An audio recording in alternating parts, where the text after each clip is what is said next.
Morning friend, myself Dr. B.G. Shukla and today I discuss some important questions on homogeneous functions. तो आज हम लोग homogeneous functions के कुछ important question discuss करेंगे और उससे related questions को हम solve करेंगे जो homogeneous function से related है। तो देखते हैं, सबसे पहला फंक्शन दे रखा है solve x square d two y by d x square plus का 4x d y by d x plus का 2y इक्वल्स टू ई की पावर x जो गिवन डिफरेंशियल इक्वेशन है it is homogeneous differential equation, क्योंकि यहाँ पर y को दो बार x के रिस्पेक्ट में डिफरेंशिएट किया गया है तो d two y upon d x square है, साथ में एक्स स्क्वायर मल्टीप्लाइड भी है। यहाँ पर एक बार डिफरेंशिएशन किया गया डी वाई डी एक्स है यहाँ पर, तो x के साथ एक x यहाँ भी मल्टीप्लाइड है। यहाँ पर एक भी डिफरेंशिएशन नहीं, इसलिए यहाँ पर कोई भी x मल्टीप्लाइड नहीं है, तो इस डिफरेंशियल इक्वेशन को होमोजेनियस डिफरेंशियल इक्वेशन बोलेंगे या कॉसी आयलर डिफरेंशियल इक्वेशंस बोलेंगे या कॉसी आयलर इक्वेशंस बोलेंगे। इसको सॉल्व कैसे करते हैं, बड़ा इंपॉर्टेंट क्वेश्चन है, जरा ध्यान से देखिएगा कैसे सिंप्लीफाई करते हैं। सबसे पहले लेट x इक्वल्स टू ई की पावर z, तो जो डिफरेंशियल इक्वेशन है उसमें हम x इक्वल्स टू ई की पावर z पुट करेंगे एंड z इक्वल्स टू हो जाएगा log ऑफ x विद, यहां पर एक नोटेशन लेंगे theta and it is equals to d upon dz। तो x को हम e की पावर z के बराबर रखेंगे और z जो आएगा वो log x के बराबर हो जाएगा, थीटा d अपॉन dz के बराबर हो जाएगा। बेसिकली हम लोग होमोजेनियस डिफरेंशियल इक्वेशन को linear differential equation with constant coefficient में कन्वर्ट करना चाह रहे हैं। तो हमने बताया था कि x square d two y by d x square यहाँ पर कन्वर्ट हो जाता है, it is theta theta minus 1y and plus का 4x d y by d x convert हो जाएगा थीटा y, तो it is theta y and plus का 2y, this is equals to e and x की जगह पर हम put करते हैं e की पावर z, तो e ऑफ e की पावर z बन जाएगा। यहां से y कॉमन ले लें तो वैल्यू आ जाएगी theta square minus theta and plus का 4 थीटा प्लस का 2y and it is equals to e and e की power z minus theta plus का 4 theta it is equals to theta square and plus का 3 theta and plus का 2y, this is e की power z। तो ये differential equation convert हो गई, homogeneous differential equation यहां पर कन्वर्ट हो गई differential equation with constant coefficient in terms of theta with respect to d by d z. तो थीटा के टर्म्स में differential equation with constant coefficient बन गई। इसको हमें पता है सॉल्व करने के लिए हम y equals to C F plus P I निकालते हैं इस टाइप की इक्वेशन को। तो सॉल्व करने के लिए सबसे पहले हम ऑक्सिलरी इक्वेशन बनाएंगे, तो ऑक्सिलरी इक्वेशन यहां पर बनेगी एम स्क्वायर प्लस का 3m एंड प्लस का 2 इक्वल्स टू 0। ऑक्सिलरी इक्वेशन में मैं बार बार ये मेंशन कर दे रहा हूं कि राइट साइड में ऑलवेज 0 रखते हैं। यहां से m की वैल्यू निकालें तो m इक्वल्स टू यहां से आ जाएगा -1 एंड -2, तो m की दो वैल्यू आएंगी -1 एंड -2, cf हो जाएगा दिस इज c1 e की पावर -z एंड प्लस का c2 e की पावर -2z। ये z यहां पर ध्यान रखना है क्योंकि डिफरेंशिएशन हमने x को z में कन्वर्ट किया है, x की जगह की पावर z लिया है, तो यहां पर जो भी डिफरेंशिएशन है वो z के रिस्पेक्ट में हो रहा है, इसलिए सॉल्यूशन जो भी लिखा जाएगा वो z के रिस्पेक्ट में ही आएगा। तो cf बन जाएगा c1 e की पावर -z प्लस का c2 e की पावर -2z।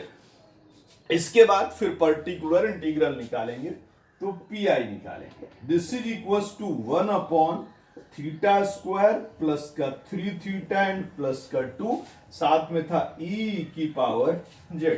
ये हमारे पास था 1 upon theta square plus 3 theta plus 2 को लिख सकते हैं। इसको 2 फैक्टर में कन्वर्ट करें क्योंकि e की पावर में e की पावर z है। वैसे तो पर्टिकुलर इंटीग्रल के केस फर्स्ट में ये कहा गया है कि e का जो भी z का कोफिशिएंट वो पुट कर देंगे, लेकिन यहाँ e का e की जो पावर वो खुद ऑलरेडी e की पावर दे रखा है, इसलिए वहां पर वो फर्स्ट केस नहीं रहेगा। इस टाइप की अगर कोई टर्म आते हैं तो हम लोग उनको जनरल मेथड से सॉल्व करते हैं। इस टाइप के जब भी सॉल्व करने के लिए पर्टिकुलर इंटीग्रल निकालने को आता है तो हम जनरल मेथड का यूज करते हैं। जनरल मेथड में सबसे पहले theta square plus 3 theta plus 2 को 2 लीनियर फैक्टर में बदले, तो ये बन जाएगा theta plus 2 and theta plus 1 ई की पावर जेड। यहां पे हम अब जनरल मेथड अप्लाई करेंगे और इसको सिंप्लीफाई करेंगे। तो this is equal to 1 upon theta plus 2। इसको सबसे पहले बाहर रखें और हम रूल लगाएंगे 1 upon theta plus 1 general method का ई की पावर जेड में। 1 upon theta plus 2 into 1 upon theta plus 1 लिख देंगे। सबसे पहले थीटा प्लस 1 ई की पावर जेड लेंगे और यहां पर जनरल मेथड से इसको सिंप्लीफाई करेंगे। It is equal to 1 upon theta plus 2 and यहां पर जनरल मेथड का फार्मूला लगाएंगे। तो फार्मूला हमें पता है जनरल मेथड का, अगर 1 अपॉन थीटा प्लस अल्फा होता है तो इट इज इक्वल टू ई की power minus alpha x, bracket में इंटीग्रेशन ऑफ ई की पावर माइनस अल्फा ई की पावर अल्फा एक्स इंटू अगर यहां साथ में क्यू एक्स हो तो into Q x and D x. This is general method for 1 upon theta plus alpha. यहां पर अल्फा की ये प्लस 2 है तो ये बन जाएगा ई की पावर माइनस 2 जेड, क्योंकि जेड के टर्म्स में यहां सारे लिए जा रहे हैं। इंटीग्रेशन में बन जाएगा, साथ में इंटीग्रेशन होगा ई की पावर प्लस 1 है, यहां पर प्लस 2 की जगह थीटा प्लस 1 है तो बन जाएगा ई की पावर माइनस जेड एंड ई की पावर प्लस जेड, और ये साथ में आ जाएगा ई की power Z and D z. तो इस मेथड का हमने यूज किया है, एक्स की जगह यहां जेड लिख दिया। यहां थीटा प्लस 1 है तो अल्फा की जगह यहां पर प्लस 1 लेंगे। It is equal to 1 upon theta plus 2, ये वैसे रहेगा।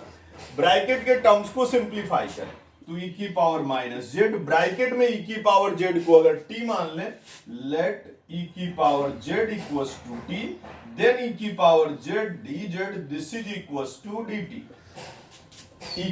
तो ये बन जाएगा ई की पावर जेड डी जेड, ये डी टी बन जाएगा और ये ई की पावर जेड टी बन जाएगा। तो वैल्यू आएगी ई की power T D T.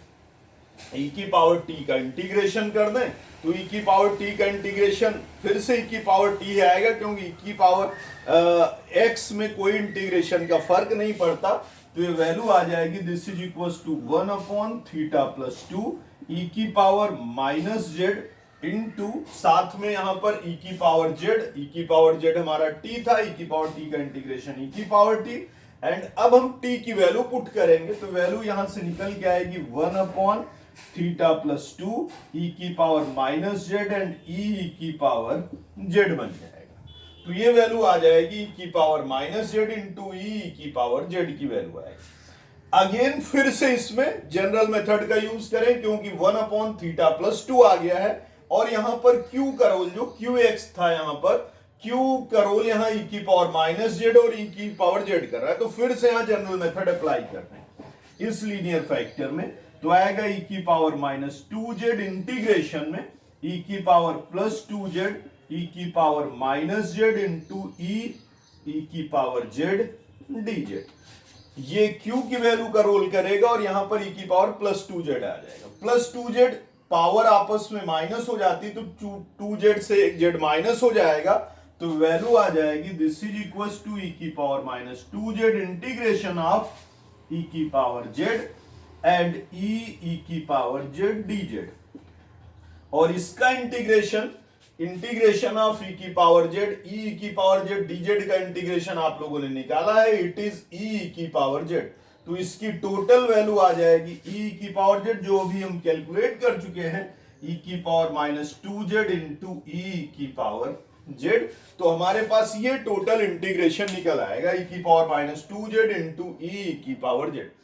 Hence particular integral equals to, तो here particular integral equals to pi जो हमारा है वो बन जाएगा this will equals to particular integral, and particular integral आ गया this is e की power minus 2z into e की power z. This is the value of particular integral, जो हम लोगों ने इस इंटीग्रेशन को ऑलरेडी पहले से यहां से सॉल्व किया है।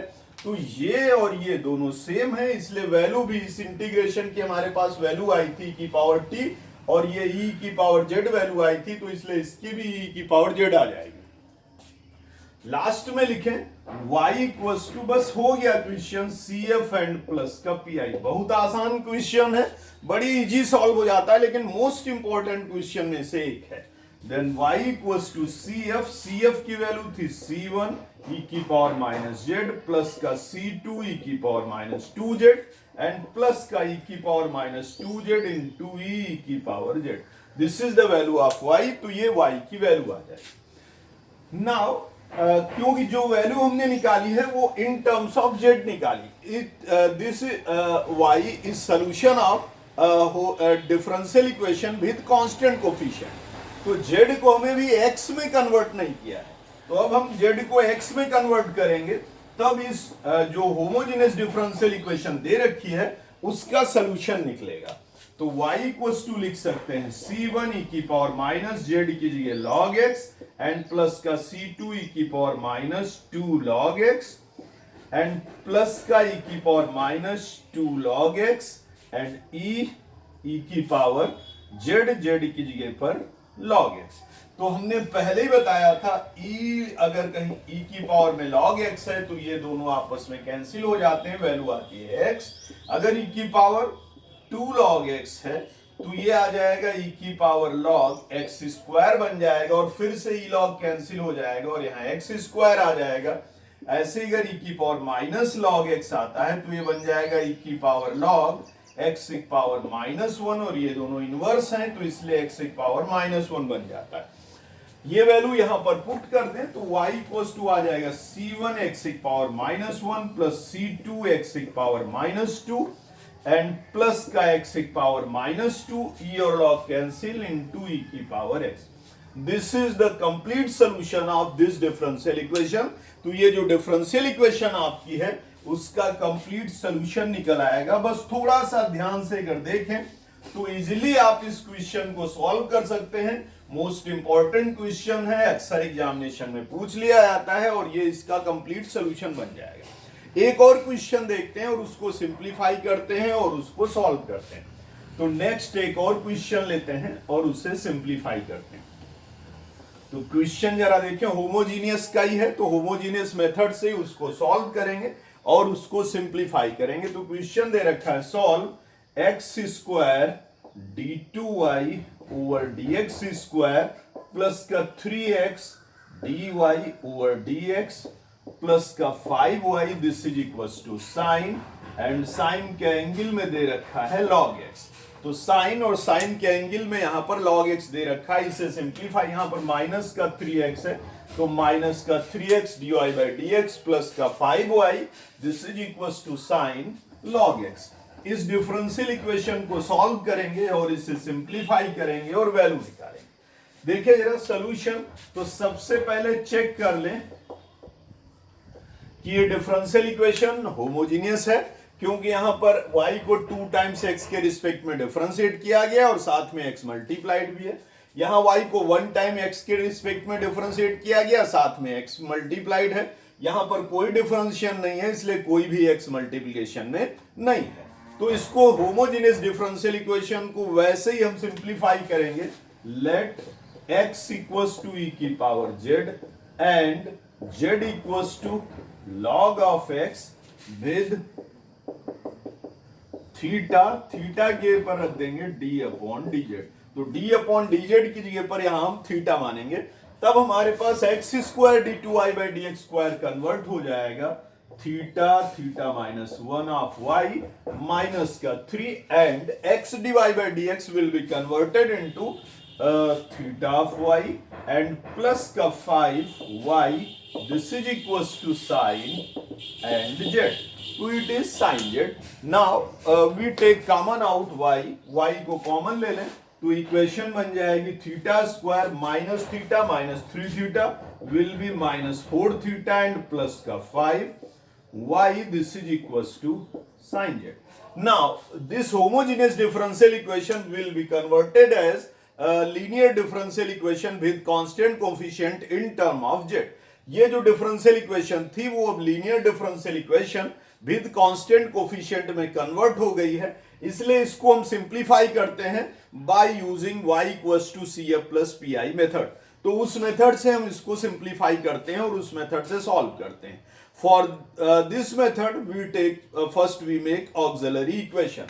तो सबसे पहले auxiliary equation बनाएंगे तो ये आएगा m square minus 4 theta and 4m plus का 5 इक्वल्स टू 0। ऑक्सिलरी इक्वेशन के लिए यहां थीटा स्क्वायर की जगह आ जाएगा एम स्क्वायर, थीटा की जगह आ जाएगा एम एंड प्लस का 5 इक्वल्स टू 0 लिख देंगे, y की जगह 1 और sine z means right side का टर्म हम कभी भी नहीं लिखते जब भी ऑक्सिलरी इक्वेशन बनाते हैं। यहां से m की वैल्यू निकालेंगे और उनको सिंप्लीफाई करेंगे, देखेंगे हमारे पास क्या वैल्यू आती है, कैसे इनके रूट्स निकलते हैं। तो m की वैल्यू निकालने के लिए हम यहां श्रीधराचार्य फार्मूले का यूज करेंगे।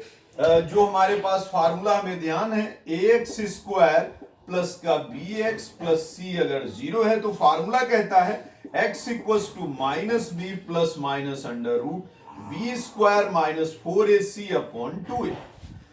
तो ये हमारे पास अगर कोई क्वाड्रेटिक इक्वेशन है x square plus b x plus c equals to 0 दे रखी है तो एक्स की वैल्यू निकालने का ये फार्मूला है।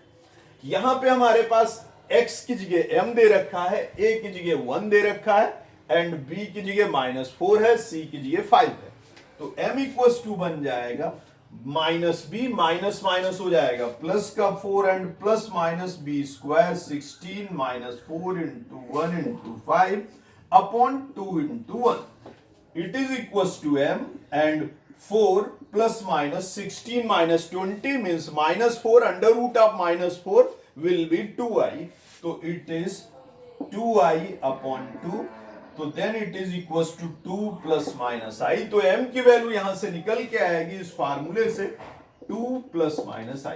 तो यहां पर m की वैल्यू आ गई 2 plus minus i, तो ये cf बन जाएगा it is equals to cf। अब यहां पर देखें हमारे पास m की वैल्यू जो हमें पता है, अगर अल्फा प्लस माइनस आई बीटा टाइप की हो m की वैल्यू ऑक्सिलरी इक्वेशन जब बनाते हैं तो CF का हमने फार्मूला बताया था।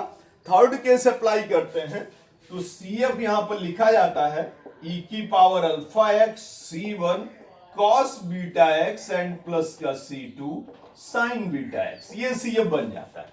अल्फा की वैल्यू यहां पर 2 है and beta equals to 1, then e की पावर 2z, क्योंकि यहां x का यूज नहीं कर सकते, z के टर्म्स में डिफरेंशिएट हो रहा है तो इसलिए वैल्यू जो भी लिखेंगे वो z के फॉर्म में लिखेंगे c1 एंड cos z, क्योंकि बीटा की वैल्यू 1 है, प्लस का c2 एंड sin z। तो यहां पर बीटा की वैल्यू 1 थी इसलिए यहां cos z एंड प्लस का c2 sin z बन गया। This is the value of CF, ये CF की वैल्यू आ गई। CF के बाद हम पर्टिकुलर इंटीग्रल निकालेंगे, तो यहां पर PI निकालेंगे। PI के लिए हमारे पास राइट साइड में था sin z वाले टर्म को इससे डिवाइड कर दें तो वैल्यू आ जाएगी sin z upon theta square and -4 theta plus का 5। z का कोफिशिएंट यहां पर 1 है, ये थीटा स्क्वायर में पुट कर देंगे तो वैल्यू आ जाएगी this is equals to sin z -1 का स्क्वायर -4 थीटा एंड प्लस का 5। -1 का स्क्वायर मींस -1, हमें पता है कि साइन का कोफिशिएंट केवल, ये बिल्कुल ध्यान रखिएगा, पर्टिकुलर इंटीग्रल का केस नंबर 3 है यहां पर कि साइन का कोफिशिएंट ऑलवेज d स्क्वायर में पुट किया जाता है, वो भी माइनस साइन के साथ। तो यहां साइन का कोफिशिएंट, साइन में z का कोफिशिएंट थीटा स्क्वायर में पुट करेंगे तो यहां z का कोफिशिएंट थीटा स्क्वायर में होगा और वो भी माइनस साइन के साथ। -1 का स्क्वायर, 1 का square means 1, -1 plus 5 equals to minus का प्लस का 4, तो वैल्यू आ जाएगी this is equals to sin z upon -4 theta and plus का 4। यहां से आप चाहें तो माइनस यहां पर साइन आप कॉमन ले सकते हैं, तो माइनस 4 यहां पर कॉमन ले सकते हैं, तो 4 यहां से हमने कॉमन ले लिया, इट इज इक्वल्स टू, तो वैल्यू हमारे पास आ गई after taking 4 as common, then value will be equals to, this is equals to particular integral and it is sin z upon 4 1 minus theta। Conjugate से multiply कर दें 1 minus theta, क्योंकि because we put the coefficient of z in theta square, तो जब हम z का coefficient theta square में put करते हैं तो इसलिए इसको हमें बनाना पड़ेगा थीटा के फॉर्म में, स्क्वायर के फॉर्म में, तो 1 माइनस थीटा था यहां पर, 1 माइनस थीटा का कॉन्जुगेट हो जाएगा 1 प्लस थीटा, तो यहां पर भी हो जाएगा 1 plus theta. It is equal to 1 plus theta sine z and upon में बन जाएगा 4 बाहर रखें तो 1 minus theta and 1 plus theta को लिखा जा सकता है 1 माइनस थीटा स्क्वायर। अब हमारे पास देखें तो डिनोमिनेटर में थीटा स्क्वायर आ गया है। अब साइन का कोफिशिएंट जेड का कोफिशिएंट जो 1 है वो थीटा स्क्वायर में पुट करेंगे, वो भी माइनस साइन के साथ, तो वैल्यू आ जाएगी 1 plus theta sine Z upon 4 1 minus minus plus 1 का स्क्वायर इंटू साइन जेड था, साइन जेड को ब्रैकेट के अंदर मल्टीप्लाई कर दें तो वैल्यू आएगी साइन जेड एंड प्लस का डिफरेंशिएशन ऑफ साइन जेड, तो साइन जेड का डिफरेंशिएशन आप लोग जानते हैं cos Z and upon 1 plus 1 2 2 into 4 8, तो this is the value of particular integral and it is sine z plus cos z upon 8। Hence y equals to हम लिखते हैं CF एंड प्लस का PI।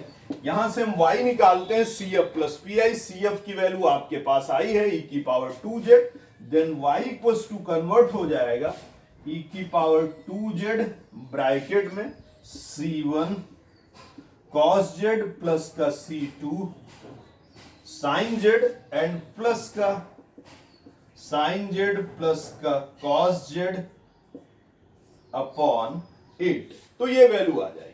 अब हम z की जगह पर रखेंगे, z हमारे पास है z और z की वैल्यू हमने मानी है log x के बराबर, तो z की जगह log x रख देंगे तो y इक्वल्स टू आ जाएगा e की पावर 2 log x ब्रैकेट में C1 cos एंगल में log x प्लस का C2 sin एंड एंगल में log x प्लस का sin log x प्लस का cos log x and upon 8। अब यहां पर वैसे ही हम कन्वर्ट कर देंगे, e की पावर 2 log x दे रखा था तो e की पावर 2 log x को हम लिख सकते हैं, हेंस y विल बी, तो y की वैल्यू आ जाएगी, इससे हम y को लिख देंगे y equals to x square and bracket में C1 cos log x C1 cos log x plus का C2 sin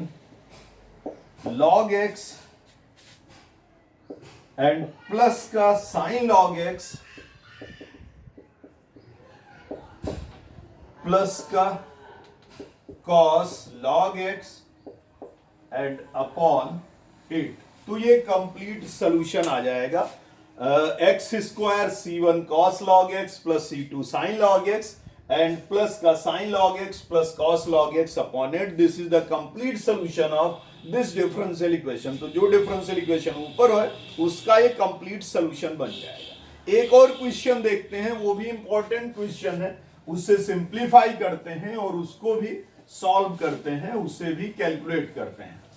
तो नेक्स्ट क्वेश्चन जरा ध्यान से देखें, क्वेश्चन दे रखा है सॉल्व डिफरेंशियल इक्वेशन दे रखी है x square and d2i upon dx square, X square upon d2i by dx square minus का 2x dy by dx, X square d2i by dx square minus का 2x dy by dx and plus का 2y, this is equals to x की power -1। तो कह रहा है इसको simplify करिए और इसको सॉल्व करें। यहां पर भी देखें तो ये जो गिवन डिफरेंशियल इक्वेशन है ये होमोजीनियस है, क्योंकि सेम टाइप का डेरिवेटिव जितने ऑर्डर का है उतना ही x यहां पर मल्टीप्लाइड है। 2 टाइम्स डिफरेंशिएशन है y का तो वहां पर x स्क्वायर मल्टीप्लाइड है, जब 1 टाइम डिफरेंशिएशन y का तो x मल्टीप्लाइड है, और जब कोई भी x के रिस्पेक्ट में डिफरेंशिएशन नहीं है तो कोई भी x मल्टीप्लाइड नहीं है। Hence it is differential equation, homogeneous differential equation of second order। तो इसको हम लोग सिंप्लीफाई करेंगे और इसे सॉल्व करेंगे। देखें सॉल्यूशन, तो first of all make auxiliary equation, और ऑक्सिलरी इक्वेशन सबसे पहले होमोजीनियस डिफरेंशियल इक्वेशन को हम कन्वर्ट करेंगे differential equation with constant coefficient में। तो उसके लिए वैल्यू मानेंगे let x equals to e की power z and z equals to log of x with theta equals to d upon dz। तो x को e की पावर z एंड z को log of x and theta को हम यहां पर लिखेंगे d अपॉन dz। ये थीटा यहां ऑपरेटर है जो d अपॉन dz की तरह यूज, d अपॉन dz की जगह पर यूज हो रहा है। We here use theta in place of d upon dz। Then x square d2y by dx square will be converted as theta minus 1y minus का 2x dy by dx converted theta y and plus का 2y, this is equals to x and x equals to e की power z, then x की power minus 1 equals to e की power minus z। क्योंकि हमने यहां पर x equals to e की power z माना है, इसलिए x, क्योंकि राइट साइड में है x की पावर -1 है, इसलिए x की पावर -1 बन जाएगा e की पावर -z। तो हमारे पास बेसिकली ये डिफरेंशियल इक्वेशन है। थोड़ा सा इसे सिंप्लीफाई करते हैं, देन इसके ऑक्सिलरी इक्वेशन बना के रूट्स निकालते हैं और इसको CF प्लस PI के फॉर्म में कन्वर्ट करके लिखते हैं और इसे सॉल्व करते हैं। तो देखिए जरा, first of all it converted into theta square minus theta minus through theta to minus 3 theta and plus का 2y, this is equals to e की power minus z। It is e की power minus theta square minus 3 theta plus 2y equals to e की power minus z and this linear differential equation will converted as linear differential equation with constant coefficient। तो हमने देखा कि जो homogeneous linear differential equation थी उसको हमने linear differential equation with constant coefficient में कन्वर्ट कर दिया। बस फिर आसान है, क्योंकि इसको अब सॉल्व करने के लिए हम y equals to CF plus PI method से इसको सिंप्लीफाई करेंगे। तो उसके लिए सबसे पहले ऑक्सिलरी इक्वेशन बनाएं, m square minus 3m plus का 2 equals to 0। Here m equals to 1, 2, तो m की वैल्यू यहां आ जाएगी 1, 2 and CF equals to C1 e की पावर 1z एंड प्लस का C2 e की पावर 2z। तो this is the value of CF, ये CF की वैल्यू आ जाएगी। नाउ अब हम पर्टिकुलर इंटीग्रल फाइंड करेंगे या कहें कि PI फाइंड करें। तो it is equals to 1 upon theta square minus 3 theta plus का 2 इंटू ई की पावर माइनस z। यहां पर पर्टिकुलर इंटीग्रल का केस फर्स्ट यूज होगा। यहां z का कोफिशिएंट -1 है, इसलिए जहां जहां थीटा है वहां वहां -1 पुट कर देंगे। Then particular integral PI equals to 1 upon -1 का square minus 3 into -1 and plus का 2 ई की पावर -z। सिंप्लीफाई करें, then PI will be, it is equals to 1 upon -1 का square means 1 minus minus plus का 3 and plus का 2 e की power -z। 3 plus 3 6, then PI equals to 1 upon 6 e की power -z। तो ये particular integral की value आ जाएगी। लास्ट में हम लिख देंगे y equals to CF plus PI, तो by y equals to CF and plus का PI, तो डिफरेंशियल इक्वेशन का सॉल्यूशन बन जाएगा CF की वैल्यू C1 e की पावर z प्लस का C2 e की पावर 2z एंड प्लस का 1 अपॉन 6 e की power -z। This is the value of particular integral. z की जगह हम पुट कर देंगे log ऑफ x, क्योंकि हमने माना था पहले ही x इक्वल्स टू e की पावर z, तो वहीं से निकला है z equals to log of x। तो z की जगह log ऑफ x रख दें तो y इक्वल्स टू आएगा C1 e की power log x and plus का C2 e की पावर 2 log x प्लस का 1 अपॉन 6 e की power minus log x। y equals to बन जाएगा, यहां पे e और log कैंसिल, तो C1x 2x की पावर में आ जाएगा, क्योंकि log से जो बाहर होता है वो x की पावर में आता है, और फिर e और log कैंसिल, तो C2x स्क्वायर एंड प्लस का x की power -1 upon 6, this is the value of y। तो ये y की वैल्यू आ जाएगी और यही आपका क्वेश्चन कंप्लीट हो जाएगा। तो हमने देखा कि होमोजीनियस के क्वेश्चन बड़ी आसानी से सॉल्व हो जाते हैं। बस थोड़ा इनके बेसिक्स आप लोग ध्यान रखें कि जब भी होमोजीनियस होगा आप सबसे पहले पहचानें कि given differential equation is homogeneous, और फिर इस टाइप से चेंजेस करके होमोजीनियस इक्वेशन को हम differential equation with constant coefficient में कन्वर्ट करते हैं और फिर उसको कांस्टेंट कोफिशिएंट मेथड से सिंप्लीफाई करते हैं और उससे हम लोग सॉल्व करते हैं।